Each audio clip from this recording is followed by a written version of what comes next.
All right. Hey, everyone. Thank you so much for joining us for another episode of the 22 Show by SaaS 22. My name is Tejas, and I'm your host. As you know, on the 22 Show, we bring on leaders from different fields and largely talk about all things technology, SaaS, AI, sales, GTM, and partnerships. And today we have with us Shuba Baskaran, who brings with her almost 2 decades or so of sales and GTM leadership experience. And we're really, really excited to get a deep dive with her into how she has seen the sales landscape evolve over the years and probably what the outlook for the future of sales will be as well. So, with that, over to you, Shubha. Lovely to have you here. Why don't you start off by telling us a little bit about yourself and what your journey has been so far? Thank you, Tejas. Super excited. I have followed this podcast for a while, so I'm very honored to be one of the guests that you all have thought about featuring. So excited for this and excited to see how I can contribute to making this community better. So, little bit about me. Again, like I think one of the fun things about me is I didn't get out of college and jump into sales. I feel like I found my calling much later in life. I did programming, I did marketing, I did research, and then eventually, like, okay, let me try out sales. Like that was honestly how I kind of got in. And then like instantly fell in love with it, and I was like, oh my god, why did I not discover this? Like 7 or 8 years earlier, right? So my journey with sales honestly like started at LinkedIn, where I spent almost 10 years. Half of that was in India, the other half was in the US. And I feel like if there was one thing that I could pick to call as the common thread or the pattern in my sales career so far, is it was really about getting really good at identifying like pivot points and knowing when like something's going to strike and getting really there, right? So I'm a big time into surfing, so I'll use a surfing reference. It's really about knowing which wave to ride. You can't control the wave. You don't know which wave is going to swell to what, but really knowing when you're going to like ride it makes like all the difference between having a great surf ride versus something that just gets out flat, right? And I feel like my journey has been a lot like that, whether at LinkedIn, and then at Italite, and then at Paperflight most recently. It was really about finding that right time and identifying how to kind of maximize that. That's really what has worked really well for me all the way in sales. And I love the fact that, you mentioned surfing and riding the waves. So clearly there are a lot of waves that you have seen in the last couple of years. So let's take that in the broader context of the sales landscape, right? So what are some of these waves or some of these changes in the landscape that you have witnessed in the time that you've been in the field? Yeah, I'll give you a couple of like big ones. One was maybe about 10, 11 years ago. I was just about 2 years into sales and I was an account manager. So in Bangalore, so my territory was predominantly tech companies. And it was kind of about, I want to say 80%, IT services and software development companies, and about 10-ish, 10 to 15% was these new little product companies like Flipkart and Mintra that were suddenly starting to kind of like, open up a lot more. And I kind of realized very early on that this 10 to 15% just had so much more energy, and it was as if they were going out there to prove themselves, right? And I was like, I just totally changed my prioritization, my planning. So I'm like, okay, let me spend more time on this 10 to 15%, because this 80, 85% of, your IT services, offshore companies and all of that, they had been doing things for so long that they had gotten into it as if they were a well-oiled machine. Right? So things were working great. They had a standard process that kind of worked. This was the group where, that was trying everything new. They didn't know what worked. They didn't have the right talent pool. And for me, that was like a massive learning to be able to partner with companies like Flipkart and, Mintra and Urban Ladder and Swiggy when they were really tiny, out of like, I don't know, 200 square feet office. That is an experience that has taught me so much about not just sales, but how do people scale companies? How do founders kind of like hire? What do they care about? How do you get a company to scale like 100x? It gave me literally like a ringside view into that. And nobody asked me to do that. So it's not like my boss at LinkedIn came and said, okay, go and do this. It was just like, oh my God, this something's happening here, and I got to kind of like go see what it is, right? So that was one example. And the other thing I would say is very recently at Paperflight, just in the last 1 year. So Paperflight is into, sales enablement, sales tech. That's the kind of world that we were in, which by itself is very exciting as a sales professional, because you get to sell software that you actually use to make yourself more productive. And we saw this whole wave of AI come in. There's a lot of buzz. There's every day there seems to be a new tool out there that seems to be doing everything a lot better than how you were doing before. So kind of really separating the faff from what is genuinely kind of different. And I think I was very fortunate in, as a leader, to get that kind of freedom to like experiment with different tools, try things out and see what works, what doesn't work, what's making a difference, what isn't. And I feel like that's the wave that we are riding now, where we haven't figured out AI. It's like it's there, you can't ignore it, but you haven't figured out exactly what works either. So that's the wave I love that we're riding right now. No, absolutely. Even though I have significantly fewer years under my belt, there is a lot that I can relate to because, I remember reading about the Flipkarts and the Mintras and the Paytms of the world when I was in college.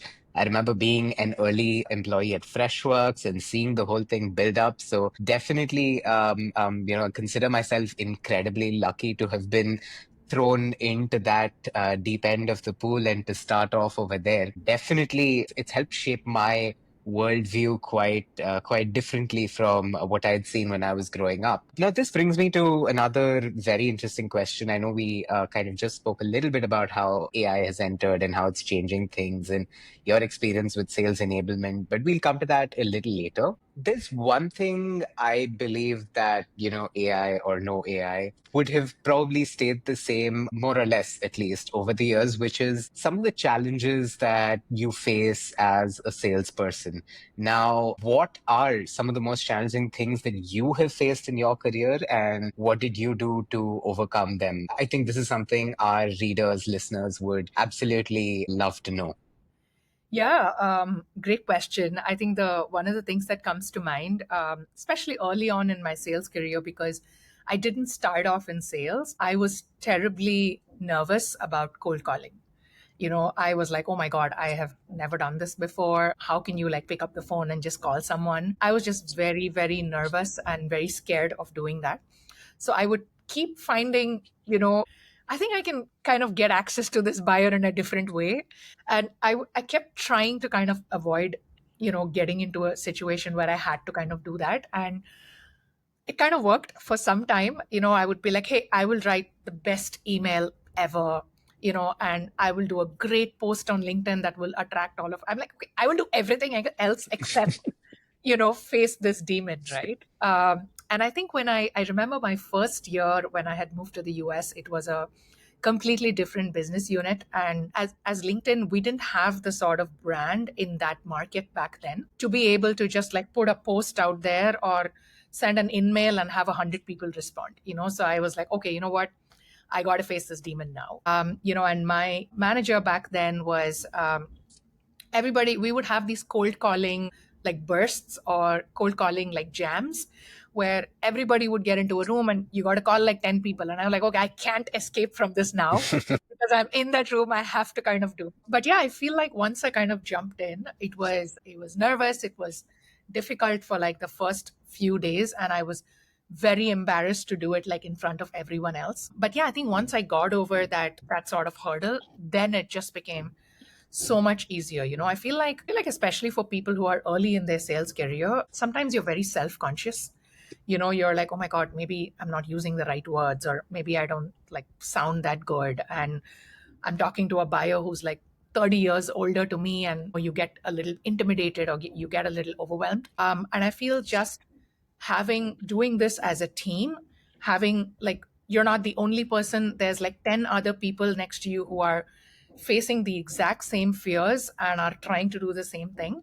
that just makes it feel a whole lot better. And that's why I'm a big proponent of in office and let's do this together. Let's sit next to each other at a desk and like dial. So I'm getting shamed, you're getting shamed. Like I'm winning, you're winning. It kind of just feels so much better. So that I would say is kind of like one of those early on challenges, which I mean now like there are like AI SDRs and like AI callers, and I'm like, man, I wish this was there 10 years ago. But then again, I feel like I learned from that. I'm not that afraid of picking up the phone and having a conversation with an unknown buyer. It kind of helped me get over that fear. So I would say like that's maybe like a big one I can think of. Yeah. The other one I can think of is really negotiation, right? Especially when you're new in sales or when you're young in sales. Um, Most people who kind of decide to kind of pursue a career in sales are typically good at talking. They love communicating, they love building relationships. They love like selling, for lack of a better word, right? And it all sounds great. Like the first call, amazing, you're building rapport, you're telling people what your product is. Second call, you're doing the demo. Again, easy area, safe area, you can kind of do that. Questions, sure, I can take them. At some point you get to a point where you're presenting the pricing and you're expecting that person to say like a yes or a no, right? And I feel like early in your sales career, you are sometimes blinded by yourself, and you think like, oh my God, I'm so amazing. I have done such an incredible job that after the demo, I should just be able to send the order form and get it signed, right? And the reality is, no matter how small your ACV, it never happens that way, right? There is a decision point in your buyer's mind where they are thinking about value. Is this worth that price?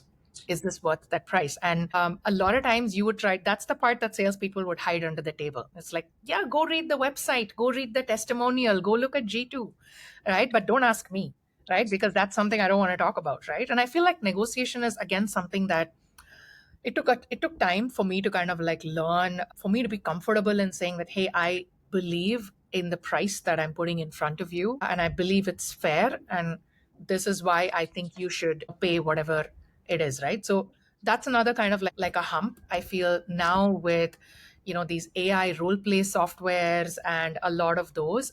I feel like we're really compressing the time that it takes for reps to get over some of those self-made hurdles, right? So Yeah. that's the part that I'm very excited about today, which didn't exist, 5, 10 years earlier. No, this is absolutely great, and thank you for being so candid. And in the spirit of complete honesty, I'm a terrible negotiator. But that being said, there's this beautiful book called Never Split the Difference. Thoughts. Yeah, absolute legend on negotiating that I loved reading. Hasn't had much of an impact on how I negotiate, though. Oh Not my yet there. God. For anyone who hasn't read the book, and if you're not much of a reader, Chris Voss also did a masterclass course, which is Yeah. absolutely incredible. It actually has live snippets from actual negotiations that he's Hmm. done hostages. So 1000% one of the most incredible, like sales books slash courses that I have like ever done, so that's like one of my all-time favorites. Perfect, because we do have a question on that towards the end, so I will come back to it. But you mentioned a lot about AI already, right? And you spoke about how you wish you had AI SDRs back then when you began cold calling and these AI role-playing tools, while some salespeople, let's say, got to practice negotiation techniques and all of that. So let's talk about AI in sales. While like you said earlier as well, right? And this is something we believe in as well. Like there's a lot that's happening. There's a lot that we're scrambling and we haven't really figured out yet with regard to AI and everything else that surrounds it. But what are some of the most impactful changes that you have seen early on with AI coming into sales, especially from your POV as a leader? Yeah, a great question. So I will tell you a couple of things, especially like in the last 1 year in my job at Paperflight, this made like a huge difference. And I kind of really wish I had this when I was managing teams at LinkedIn, when I was managing teams at Italite. Really, the way call scoring and like tools like Outreach, Gong, hyperbound. In fact, we're even coming up with Paperflight is coming up with its own product, Hey Sales, that's going to do a lot Yeah. of back, like 5 years ago, even like 2 years ago. If I had a team of say 10 to 15 reps, and I want to get a pulse of what's going on with our deals, what's going on with our forecast, which reps are doing well, which deals are moving forward. Of course, I would look at a lot of CRM data. I would look at a lot of transcripts. But I used to dedicate about 2 to 2.5 half hours every day just to listen to calls. Mm. So I would be like, okay, I'm going to pick, and if it was assuming every call is about like 30, 35 minutes, that would be maybe 3 calls that I could do in a day. Taking time for actually, writing down feedback and then sharing that with the rep and things like that. I would be able to do maybe 3 calls in a day. So a lot of my time would go into identifying which calls I'm going to kind of listen to, why this call and not the other call, and then making like tons of copious notes so that I can go back and reference, okay, the feedback that I did give to the rep, did they actually implement it, what happened? So it was very, very manual. Mm. I still listen to calls. I feel like that's a very, very essential part of a sales leader. But now, I don't have to, which calls to listen to is a much faster process than what it was earlier. Right. So I have scores for all of my think about a team that is doing, I don't know, like 300 to 400 demos per month, which is about 70 to 80 demos per rep in a month, which means in a day Yeah. they're doing about 5 or 6 demos. It is virtually impossible for you to listen to every single call of every single rep. And after a while, they'll all start sounding similar. Right. So the call scorecards are like massively useful. And the fact that I could customize it to the things that I wanted to kind of focus on. So for example, maybe this quarter there's a particular, maybe we've changed a value proposition for our certain product, or maybe against a certain competitor, we want to highlight how good our customer support is a lot more than our features. Which means for the calls that my team is taking against that competitor, I want to make sure that they're actually calling that out. Right. And today with AI, I can get to that a lot faster, versus actually weeding through my CRM and taking maybe a couple of hours to even get to which calls do that, and then physically sitting and listening to the entire call. Now I can get to that like a lot faster. And I feel like that has been like massively beneficial as a sales leader, Hmm. because one of the challenges you always face as a sales leader is, I want to get down into the weeds, but I don't want to get too much into the weeds. Right. It's Right. kind of Yeah. like I got to be there enough so I'm giving actual relevant feedback to my rep, but at the same time I don't want to micromanage everything that my rep is doing. Right. So how do you kind of like find that balance? And that's where I feel AI has made like a huge kind of a difference, because it's going to send me an alert saying like, hey, this call, you said you wanted the rep to focus on this.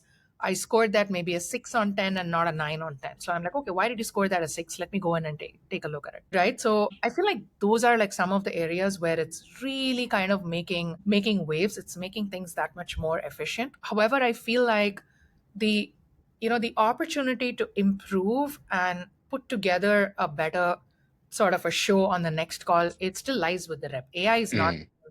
we haven't gotten to a point where AI is actually going to like do that. I have seen some very promising tools that do have a actually like an AI assistant join the call and take an objection on your behalf, which is amazing. But I don't think we're there yet. So now I spend a lot of my time with my reps around, okay, how are you going to kind of do this better? Let's walk through this. Imagine I'm the client. How would you kind of do this? So that's where I spend a lot of my time. But the amount of time I spend in finding the calls to listen to and finding where the problem is, that has like dramatically kind of come down in the last 1 year. Got it. Got it. Now, this is a very positive impact that we've obviously seen on both you and your team. But I'm sure as a sales leader who's implementing these AI tools for their team, there would have been certain challenges, certain surprises that it threw up through the process. So, what were the not so good bits of this? Can you walk me through that as well? Yeah, I think like couple of things. One is, in most sales motions, you would see that there is a combination of written or passive communication plus, active communication, like on live calls and things like that. Mm-hmm. The challenge over the last 1 year is with this huge kind of proliferation of AI is you don't know whether the email or the in-mail you're getting is actually from a bot or from a human. Absolutely. Yeah. And that has become a big problem, not just even in marketing. Like earlier, we used to very thoughtfully write blogs to kind of increase our page rank and get quality visitors. Yeah. Now AI can churn like 100 blog posts a day. So how do you know, like, which one is a genuine kind of like written post versus something that's you're one of like 1,000 people that the bot reached out to for the day, right? So I feel like that's been like a problem where, it's you don't know which one is actually kind of like true versus which one is like a bot or something that's just getting out there. And the challenge has been for me with my team is when I talk to them about, how do you make your emails more impactful? You got to keep the size small, but you got to like deliver the sort of impact that you want it to. That's where the problem comes in, because it's very tempting to just like copy paste it into AI and give you like a perfectly polished email. But if you're a buyer, you're probably receiving 100 of those emails that sound exactly the same. So Absolutely. that has, I think, been like a challenge. I have not figured out like a perfect answer for that yet. But yeah, I feel like that's one thing that we're kind of grappling with. No, I 100% agree with you. And in fact, this was going to be on my list of questions for you because personally, that is a bit of a beef that I have with AI SDR tools and, kind of how they've made personalization, made the democratization of outreach like so simple that everybody is doing it. Earlier, this used to be an art that people would actually take time to perfect, right from the right balance of personalization to the right channels to reach out to nailing the frequency. Everything used to be a delicately balanced art that teams would take a long time to figure out. Every brand had their own way of doing it. Now it's almost become robotic, and the same holds with marketing as well. And as someone who is a marketer and a very passionate one, because I started with content writing as one of the things that I used to do to see just reams of content being churned out by AI. And more than that, today trying to figure out what kind of content ranks on an LLM like a ChatGPT search or a Gemini AI overview, it's pretty mind-boggling. But I think eventually, there will be some consolidation, some amount of balance that we will start to strike. It's early days yet, so we're all grappling. One of the Which things that I've always kind of got my teams to do, regardless of what product they're selling. And if you kind of look at my career, right, like I've managed teams that sell recruiting products, that sell learning products, that sell employee engagement products, travel management products, and now like sales tech products. So there's a lot of different buyers out there. You're not I have a lot of reps who've sold to the same buyer their entire career. Mhm. So over time, they have a much better understanding of who their buyer is. But a lot of reps, especially early on in their career, they don't know the buyer that well. They haven't sold to that buyer that long to really know who they are. So one of the things I always kind of push my teams to do, and we do this exercise at least once a quarter, no matter how tenured they are, is to step out of your role. And today is going to be a day where you're going to be in your buyer's shoes. If you're selling to a CMO, I want you to walk, talk, act, and think like a CMO for one day, right? What is that person's day going to look like? How many emails are they getting? How many calls do they pick up? What kind of meetings do they go into? How much time do they spend with their team? Who do you think is reporting to them? How do they manage hiring decisions? So forget about your product, forget about what you are selling, forget about your value proposition. Just take like one day out in a quarter at the least. I mean, you want to do it more, great. But at least one day in a quarter, just step out of your shoes as a seller and step into your buyer's shoes. And you will find out that the first time you do it, maybe 10% of that person's job, Mhm. right? Like, what do they eat for lunch? How many days do they work from home? What does their review with their boss sound like? And I would go back and ask my reps, and initially, 9 out of 10 questions they wouldn't know. and then you start asking those questions the next time you get on a call. You're like, hey, what does that look like? Like, I'm just curious, can I like understand your job better? And that builds much deeper connect with your prospects, with your clients, because they're like, oh my god, this person actually cares about me and is not here just to sell. Second is, suddenly you realize just how intrusive your sales process has been. That guy is not sitting there waiting for that one sales rep to call so that he can sign a contract. No, he has a billion things that's going on, right? And the more you kind of like understand that, the better you become as a sales professional. And suddenly, you see that you're getting that respect in the room. You're seeing that your buyer is looking forward to that meeting with you versus trying to find an excuse in the last minute and kind of cancel the call, right? And I feel like that is such an important piece of the puzzle, and it's very easy to do, but then you don't kind of think about it, right? It makes a world of a difference to how good of a seller you are. No, absolutely.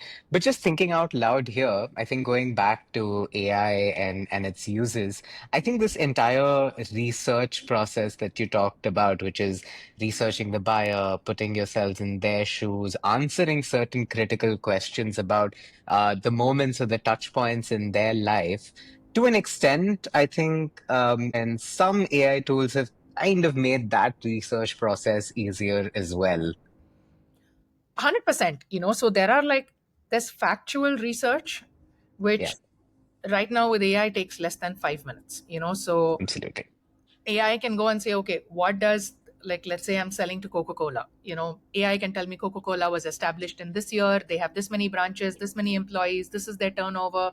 This is their, P&L statement. This is their current CEO. These are their top business. That's facts, Yeah. right? And earlier, you would have to maybe do 5 or 6 clicks. You have to go to their website, you have to go to investor relations, you have to read that report. So that has become a much compressed process right now.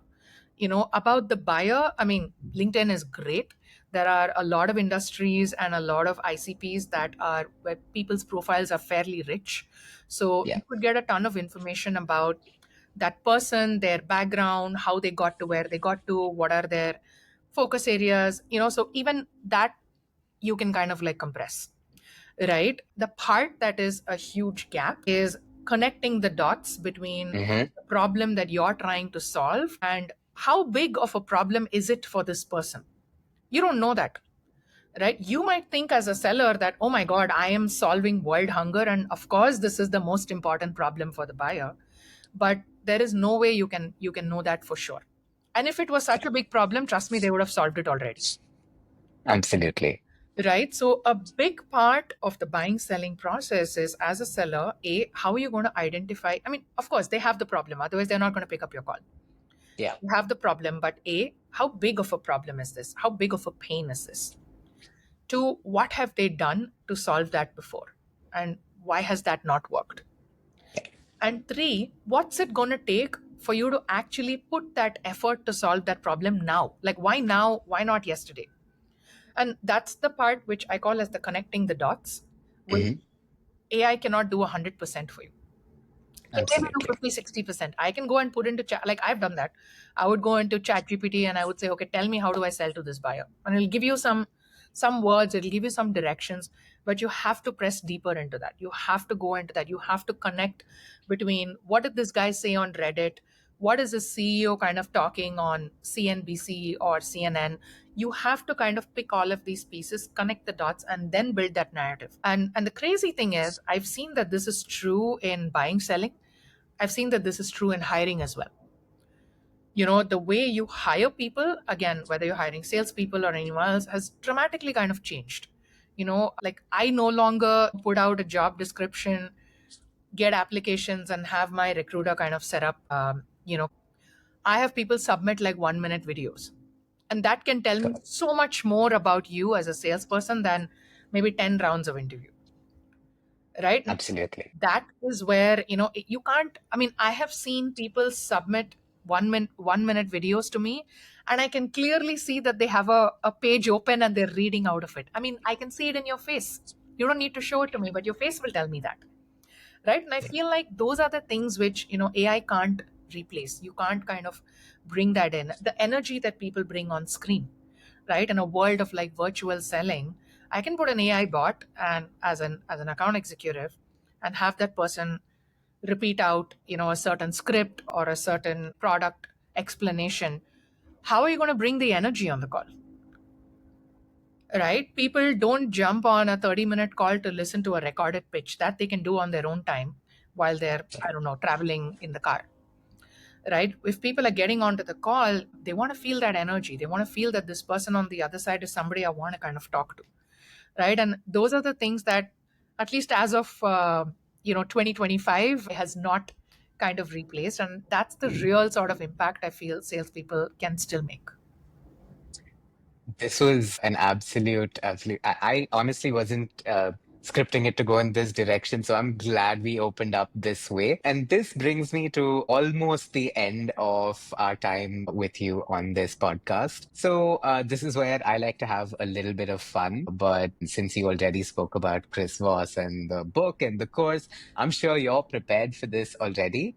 So this is where I like to put you on the hot seat and talk to you about the top five things. These could be books, this could be movies, this could be podcasts, courses, anything at all that you feel have been an important part of shaping your career journey so far. Yeah, great question. I am a big time reader. I still can't go to bed without reading for like 30 minutes. So I would say, and I feel like a lot of the books that I read, I don't read it with the intent that how do I get better at sales? It's more around how did this person kind of do what they did and what's their Yeah. journey been like? And is there anything I can kind of learn from it? So, of course, Chris Voss. And for me, honestly, I did the masterclass first and then I read Okay. the book. So it was super fascinating. Anyone who hasn't done that, 1000% would recommend, the Never Split the Difference by Chris Voss. From a sales point of view, Challenger Sale again has been a big kind Absolutely. of like an impact on me because I kind of went through, Bant and Spin and Mm, Sandler and all of mm. that, Challenger and now Medic. And I feel like Challenger was just so eye opening because as salespeople, we're constantly taught to build relationships and then like don't kind of rock the boat. Like Yeah. if the prospect or the buyer has a certain point of view, try to kind of like you know change your narrative to meet that point of view versus challenging them. And Challenger really kind of took a very different approach to that. And I saw it making a genuine difference both on the deals that I was personally working on as well as with my team. So definitely recommend Challenger as well. Going a little bit broader, not just sales, but just becoming a better professional, better kind of like Atomic Habits is like, it's a class apart. Oh my, Oh, yes. and if you are, I know different people learn differently, so I listened to the audiobook, but then I went back and I bought the book so that I could underline, take notes, scribble, follow the exercises. So if you haven't read Atomic Habits, that has been a game changer for me, not just in sales, but in my life. So I would definitely recommend that. One of the recent books I have been reading, which again is very interesting because it's not directly related to sales, but it's a book called The Psychology of Money. Yes. And salespeople, a lot of people think that salespeople are like these greedy people and all they care about is making money. And their only aspirations in life are to, have the next big house or have the next big vacation and very materialistic. I mean, like, yes, salespeople, like most people, are somewhat kind of materialistic. But, for a lot of people, like this book was very interesting to understand what drives our behavior towards money. Why do some people want it? Why do some people run away from it? Why are we still shy as a society to talk about money? So I think that's a phenomenal book that I would absolutely recommend. I'm also a big podcast junkie. So I would say 20 VC is like one of my all time favorites. So Harry Stebbings has like absolutely killed it. So every episode is gold. But even within that, there is 20 sales. So if you Hmm. see, there are specific podcasts where Harry goes in and interviews sales leaders, and I have loved literally every single episode of that. There's one with the CRO of HubSpot. There is one with the CRO of Atlassian, and I think especially as a sales leader, as a salesperson, there is just so much that you learn from these amazing people who have built and scaled these huge organizations. And the beauty of that podcast is people don't just talk about their successes. They talked about, where they bombed. They talked about the bets they took that didn't play off and what did they kind of learn from it. And for me, like, I feel like my commute time to work every day is like my podcast time. So I love listening to 20 sales. Back in the day, I also used to listen to another podcast that was called ABC Selling. It was like a bunch of really funny old sales guys, and but they talked about very relevant sort of sales problems. But yeah, from a podcast point of view, I would definitely recommend that. Of course, I'm still a big LinkedIn learning junkie as well. I think there are some phenomenal LinkedIn learning courses out there, especially when you're looking to address specific skills. You want to know, how do I negotiate? How do I have a tough conversation? How do I, talk to my boss about a raise? What do I do if I haven't hit quota for like 2 quarters? Am I a terrible salesperson? Right. So LinkedIn Learning has some phenomenal courses and they're like short, like 20 minutes, 25 minutes. That again has been like huge. Like we've got some great people out there. There's also a very nice LinkedIn Learning course about how to ace sales interviews. And like there are times where I remember when I used to, every time I would have like a rec open, I would deliberately send the link to that course to everyone who was applying, because I was like, please go through this course, because trust me, I'm going to ask questions that are from this. And it really helps you prepare for that interview a lot better. Like it tells you what kind of things you need to highlight in your sales job. It's never just about the numbers. The numbers are an outcome. If you do one, two, three, four things correctly, the numbers will speak for themselves. So Yeah. no one wants to just hear about your numbers. I want to hear about the journey. I want to hear about the deal that you spent too much time on before you realize it's not going to close. And what did you kind of learn from it? I want to hear about the one deal in your sales career that you will remember for the rest of your life, right? So those are the kind of questions that I ask as a leader. I don't ask about like, what was your ACV and what was your, I'm like, I can get that out of, like, I don't need to waste your time for it, right? So I think like definitely, books, podcasts, courses. I feel like learning happens in a lot of different ways. It doesn't always have to be like structured. I also have I've managed a lot of reps who've gone to school, so they would go to like a Harvard Business School or a Columbia, they would sign up and like, some people kind of learn that way. And I'm like, all learning is fine.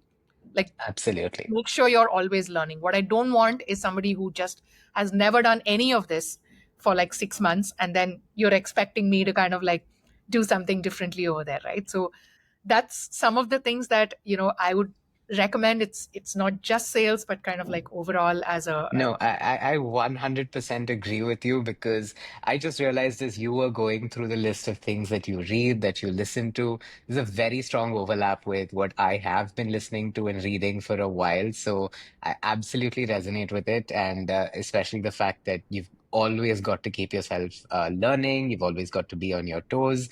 So, yeah, I mean, this is absolutely probably one of the most comprehensive answers that we've gotten, but it's also one that's probably made me the happiest just simply because there's a lot of commonality. So thank you so much, Shubha, for being here. And it was absolutely amazing to now turn this into a blog, turn this into a podcast, and have people read it, people listen to it, share their feedback with us. And we hope we'll see you again.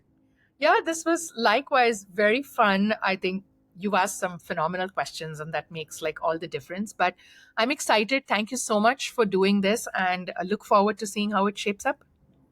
Absolutely.